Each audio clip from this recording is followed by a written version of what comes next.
Bienvenue sur le plateau de AI for Health, en direct des studios de BFM TV. Nous accueillons deux intervenants pour parler avec nous de l'investissement dans les startups de l'IA et de la santé. Quand on est une start-up aujourd'hui, en France, il faut se poser les bonnes questions. Est-ce qu'on part aux États-Unis pour lever des fonds? Est-ce qu'on lève en Europe? Quelles sont les best practices? Nous allons y répondre avec nos deux intervenants. J'accueille donc Stanislas Subra, Head of VC chez MACSF. Oui. Bienvenue. Merci Damien. Et Didier Gaillot, groupe CFO de la start-up BioSerenity. Bonjour Damien. Bonjour Didier, bienvenue. Merci à vous d'être avec nous sur le plateau de AI for Health aujourd'hui. Alors très rapidement, est-ce qu'on peut avoir un peu de détails sur vos activités respectives? Didier, qu'est-ce que vous faites chez BioSerenity? Vous en êtes où? Donc BioSerenity est une start-up technologique et scientifique qui développe des solutions pour faire de la télémédecine sur des maladies chroniques et permettre de connecter le patient avec les professionnels de santé partout et à tout moment. Donc on développe des parcours patients et ces parcours patients lèvent sur des maladies chroniques qui sont principalement la neurologie, la cardiologie et les troubles du sommeil. Ces parcours patients utilisent la télémédecine et l'intelligence artificielle, notamment pour les aides à la décision. Et alors BioSerenity, c'est combien en levée de fonds jusqu'à présent? Globalement, on a levé à peu près 70 millions. Et on a fait une série B en 2019, notamment avec un gros corporate. Et un gros corporate français qui est Dassault Systèmes, qui a levé cette série B. Et on a continué avec les investisseurs existants, qui sont principalement Euraseo et LBO, ainsi que BPI, qui est très présent dans nos sociétés. Très bien. Stanislas, est-ce qu'on peut revenir sur la MACSF parce que donc on parle ici de la partie VC. Bien sûr. C'est bien ça, est-ce que vous voulez nous en dire plus? Bien sûr. Alors la MACSF, pour rappel, est le premier assureur des professionnels de santé en France. Aujourd'hui avec 1 million de sociétaires. On les assure pour leur vie professionnelle, leur vie personnelle. Et aujourd'hui, c'est un grand groupe puisque nous avons en actifs sous gestion 30 milliards, principalement en assurance vie. Et donc aujourd'hui, moi je m'occupe plus spécifiquement de la partie investissement technologique et donc la partie capital risque. Et aujourd'hui, nous avons développé une activité au sein de la MACSF qui est une activité de VC donc spécialisée santé, donc avec des investissements plutôt en amorçage jusqu'à la série A, voire la série B en accompagnement, comme c'est le cas souvent dans des startups qui ont du succès, en mettant des tickets de plusieurs centaines de milliers d'euros en amorçage. À plusieurs millions de la série A à la série B. Voilà, et je vais vous donner des exemples puisqu'on est assez actif depuis... Oui, quelles sont les dernières levées auxquelles vous avez participé dans l'écosystème français? Je vais vous le dire tout de suite. Alors nous avons eu la chance de participer à la levée de fonds de Hawkin, donc une extension de sa série A en développement à l'international. C'est une levée de fonds de 45 millions d'euros avec Mubadala Capital, BPI, donc le fonds de biotech de BPI, KT Innovation. Donc voilà, et donc je pourrais vous reparler plus en détail de ce que fait Hawkin, mais c'est absolument génial en intelligence artificielle. On a l'idée, la série A de Synapse Medicine, qui est une start-up montée par deux médecins qui révolutionne un peu l'accès aux médicaments, en fait, la manière dont on gère le nombre d'informations liées aux médicaments avec une plateforme d'intelligence artificielle spécialisée. Ils ont fait des choses incroyables pendant le Covid. Pendant le Covid. Voilà. Et on vient d'annoncer récemment dans l'IA, puisqu'on parle d'intelligence artificielle, on fait aussi d'autres investissements, mais on vient d'annoncer récemment un investissement de série A dans la société Glimmer, qui est une société française également d'intelligence artificielle spécialisée en radiologie, donc en spécialité sur la radio standard. Donc, voilà. Toutes des startups d'ailleurs qui prennent la parole sur AI for Health en ce moment même pour présenter leurs travaux. Donc finalement, vous avez visé juste de bons investissements côté MACSF. Pour faire peut-être un petit tour d'horizon de ce que vous voyez de l'écosystème français, maturité de l'écosystème, où est-ce qu'elles en sont les startups? Qu'est-ce que vous voyez de votre perspective? Globalement, on a un écosystème en France qui est quand même assez performant. On a des aides de l'État qui sont également performantes et on a un rôle extrêmement efficace de BPI.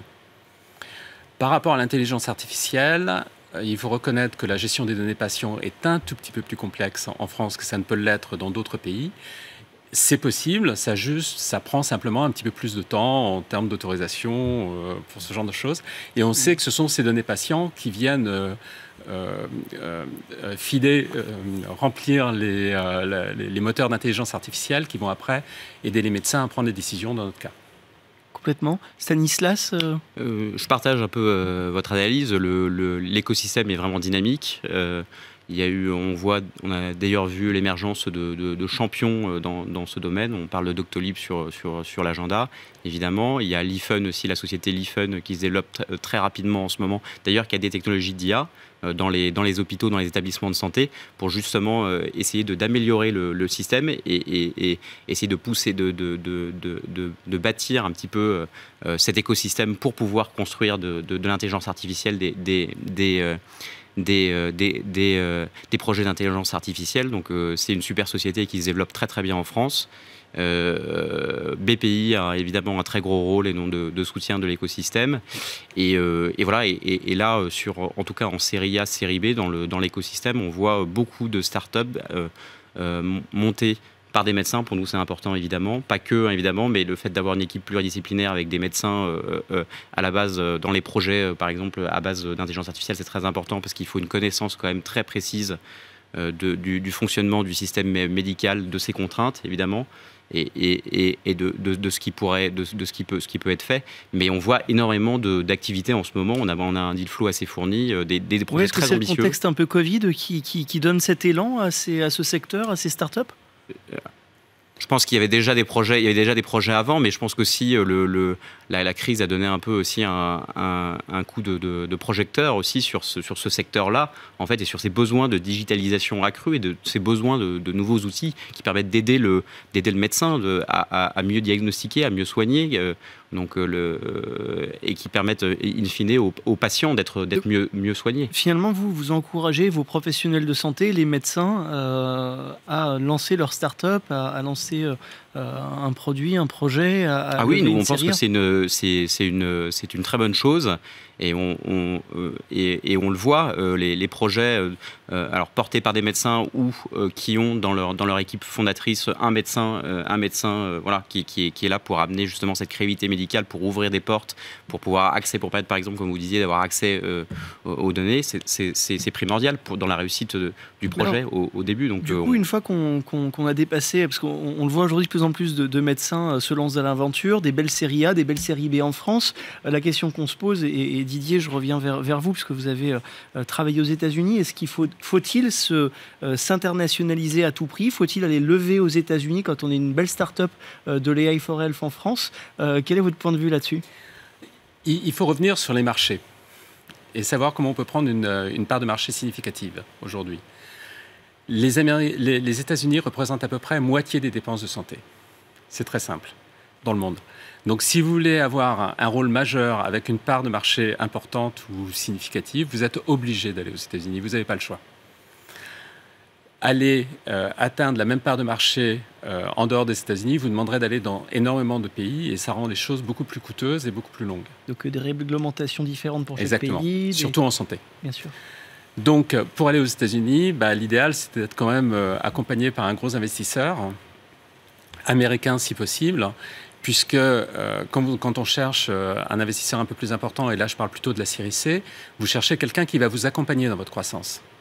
Finalement, il y a beaucoup d'argent disponible dans les fonds de croissance. Donc il faut choisir celui qui va le mieux vous accompagner dans votre croissance. Donc sur une croissance aux États-Unis, vous allez plutôt chercher un investisseur américain. Sur une croissance sur le marché asiatique, vous allez plutôt chercher un investisseur asiatique. Mais c'est très important de choisir l'investisseur qui va pouvoir vous accompagner, qui comprend votre marché et qui va être à vos côtés pour pénétrer les bons comptes. Stanislas, faut-il s'internationaliser ? Ça dépend Oui, je pense que c'est une très bonne réflexion. Moi, je dirais que sur le développement à l'international, il ne faut pas brûler non plus les étapes. Donc, je pense que c'est le vrai sujet, je pense, se pose à l'heure actuelle autour de la série B. Voilà, quand il y a vraiment, quand la société, la start-up a réussi en France à trouver son marché. Donc choisir de l'investisseur de série C en fonction du marché qu'on vise et de l'ambition. Voilà. Aussi en fonction aussi du marché aussi, en fonction de la demande et de l'intérêt des investisseurs. On a quand même vu par le passé des cardiologues qui vont sur d'autres marchés, en Chine, aux États-Unis, pour avoir un accès aussi à la donnée. Donc il y a aussi d'autres enjeux dans les startups AI for Health qui entrent en compte. Oui. L'accès aux données en est un. Oui, l'accès aux données en est un, c'est sûr, mais comme je disais tout à l'heure, ça devient possible en France. C'est un petit peu plus long, mais ça devient possible. La différence, c'est également à quel point l'écosystème est prêt à s'engager pour créer des nouveautés. Le coût de la journée d'hospitalisation aux États-Unis est très élevé. Donc, si vous parvenez à faire des gains pour réduire ce coût d'hospitalisation ou pour simplement réduire le nombre de jours d'hospitalisation, parce que vous parvenez par le parcours patient à mieux gérer votre patient et votre malade chronique, dans ce cas-là, vous avez une économie pour l'écosystème qui est énorme immédiatement. Donc les investisseurs ou les acteurs de cet écosystème sont davantage prêts à investir parce que le gain est immédiat. Alors, si on veut synthétiser les best practices, c'est-à-dire qu'aujourd'hui, quelles sont les best practices que les entrepreneurs de l'écosystème français devraient suivre pour faire des levées importantes, pour développer leur start-up? Quelles sont, selon vous, les best practices que vous avez observées? Didier, peut-être, vous voulez commencer? Oui, si vous voulez. En fait, il y a quelques mots-clés à reprendre. C'est la question d'un marché qui résout une vraie problématique. Ça, c'est très important, d'être sur un marché important qui résout une vraie problématique. Et là, le coût de la santé est une vraie problématique mondiale. Le deuxième point, et ça s'accroît encore avec l'accroissement de la durée de vie. Le deuxième point, c'est de pouvoir développer un produit différenciateur et qui donc va créer une barre technologique, puisque aujourd'hui, la valorisation se fait surtout sur des entreprises technologiques. Donc, il faut arriver à développer un produit qui soit vraiment disruptif sur son marché. Le troisième point, c'est d'avoir une bonne équipe, et si possible, une bonne équipe de management, et si possible, une équipe multinationale. C'est un petit peu la difficulté, en fait, quand on se dit est-ce qu'on s'internationalise dès la série B? Si on n'a pas la bonne équipe de management international, ça va être quand même compliqué. Le dernier point pour moi, c'est d'arriver à générer de la croissance et de pouvoir créer un modèle qui très vite va être scalable et qui très vite va pouvoir générer de la croissance, parce que si on va chercher des fonds à l'international, les valorisations vont être probablement un peu meilleures en termes de multiples, mais les exigences vont être aussi supérieures pour supporter ces valorisations. C'est très simple. Le dernier point que j'ajouterais pour aider les sociétés, c'est de pas se tromper sur l'organisation interne de la société pour arriver à faire simplement des choses toutes bêtes comme de la documentation des produits, la documentation des process, la possibilité de créer des outils de reporting, des outils qui permettent d'accroître la visibilité du chiffre d'affaires et toutes ces informations-là. C'est des choses qui sont très simples, qu'on n'a pas toujours dans notre ADN en France, mais qui, pour le coup, vont supporter également la valorisation qu'on demande chez des fonds américains ou chez des fonds asiatiques. Stanislas, de votre côté, oui. VC, qu'est-ce que vous recommandez? Quelles sont les best practices que vous observez, que vous suivez? Je dirais qu'aujourd'hui, ce qui est important, c'est de savoir bien s'entourer dès le départ. Donc, de bien étudier évidemment le marché, mais il y a vraiment l'équipe au départ. Donc, la vision marché, quelle problématique je vais résoudre, quel est vraiment le problème que je vais tenter de solutionner avec une innovation disruptive, technologique. Donc ça, c'est très important. Et donc, il faut savoir, il faut énormément travailler dès le départ sur un peu ce setup pour pouvoir ensuite accélérer, pour aller au product market fit. Mais voilà, il faut savoir bien s'entourer, il faut savoir discuter, aller dans le milieu médical. Là, on parle beaucoup d'IA, donc c'est la problématique. Il faut pas oublier que les systèmes de soins sont encore très complexes. Donc, il y a beaucoup de barrières à l'entrée, il y a des réglementations. Donc, il faut pouvoir s'entourer, ne pas le faire seul, et de commencer dès le départ sur le projet avec une équipe pluridisciplinaire et foncer ensuite, sachant que vous trouvez si vraiment l'étude de marché est approfondie et qu'il y a une vraie innovation, qu'on peut apporter une vraie innovation, alors à ce moment-là, vous pouvez accélérer, vous trouvez les fonds. En fait, vous trouvez les fonds en seed, même en amorçage. Oui, on est tous d'accord pour dire qu'il y a beaucoup d'argent sur le marché. Oui. Aujourd'hui, les entrepreneurs ont presque l'embarras du choix quand ils ont des projets de qualité. Peut-être un point intéressant, c'est que du coup, cette situation, j'imagine, pousse les valorisations vers le haut. Didier, de votre côté, puisque vous êtes CFO, qu'est-ce que vous observez de votre côté, par exemple, comment vous avez fait pour faire la valorisation du dernier tour? Est-ce que là-dessus, on peut en dire un peu plus? Bon, alors c'était intéressant parce que pour le dernier tour, j'étais de l'autre côté de la table et j'étais aux côtés de Dassault Systèmes. De côté investisseur, finalement. Côté investisseur, tout à fait. Et aujourd'hui, vous êtes passé côté start-up suite à la levée de fonds. Exactement. Pour renforcer l'équipe. Vous savez, la valorisation, c'est aussi un peu l'équilibre qui va se trouver entre la valorisation de marché, mais aussi ce que les investisseurs historiques sont prêts à accepter et ce que les fondateurs sont également prêts à accepter en termes de dilution. Donc c'est un équilibre un petit peu subtil. De l'autre côté, il y a quand même des multiples de marché qui existent. On a pratiquement tous des sociétés plus ou moins comparables qui sont cotées, donc qui permettent d'avoir des multiples de marché qui donnent une petite idée de ce qu'on pourrait attendre en termes de valorisation. Mais l'enjeu quand même pour des startups qui vont faire une série C, parfois D ou E, l'enjeu pour les fondateurs n'est pas de ne pas trop se diluer trop tôt en fait. Il y a cet enjeu qui est présent. Oui, on alors... ne veut pas arriver en série E avec une pré-IPO avec des fondateurs qui n'ont pas suffisamment de parts. Oui, mais enfin, de toute façon, c'est mieux d'avoir 10% de 500 millions que d'avoir 20% de 200 millions. Donc, voilà, il faut accepter de se diluer pour permettre d'arriver à la croissance. Il faut quand même que les fondateurs, en revanche, soient suffisamment incentivés au succès de l'entreprise. Et c'est là qu'il faut toujours trouver l'équilibre entre la dilution et puis les fonds nécessaires à la croissance. Stanislas, quelque chose à Oui, le marché est assez compétitif, c'est vrai. Donc sur les meilleurs deals, donc en santé, en IA, voilà, il faut se battre pour pouvoir investir dans ces sociétés.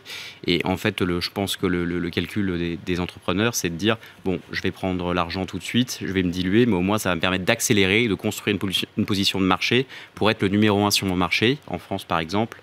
Puis après, accélérer à l'international. Donc on voit, en ce moment c'est un peu la tendance, on voit beaucoup de startups qui se disent rapidement, justement, dès la série B, il y a les investisseurs américains qui sont aussi présents, qui sont en demande en Europe. Ils voient cet écosystème qui se développe, qui prend de la maturité, avec beaucoup de soutien des autorités françaises et européennes.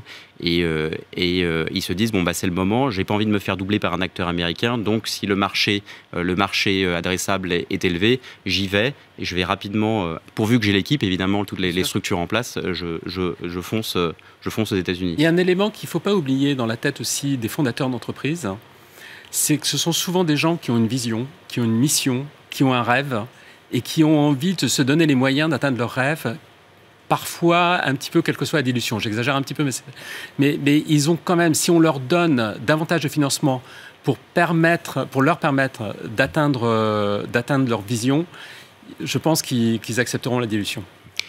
Si je peux compléter aussi sur un point intéressant, par rapport à l'écosystème US et l'écosystème européen, il y a encore des petites différences de valorisation US versus Europe, France et Europe, c'est-à-dire que aujourd'hui aux US... Ce qui pousse d'ailleurs plus d'acteurs à aller aux États-Unis du fait de ces valorisations plus élevées. Bien sûr. Alors, on est arrivé à la fin de cette émission passionnante. On espère avoir décrypté les grandes tendances et donné les clés pour nos entrepreneurs français de leur développement. On les encourage du coup à continuer ce développement. Et AI4Health, un secteur qui clairement explose en ce moment. Alors, Covid ou pas, mais le sujet ici, c'est de permettre à ces belles startups de se développer et de créer des produits qui vont changer la vie du patient et la vie du professionnel de santé. Merci à vous deux. Merci Damien. Merci Damien.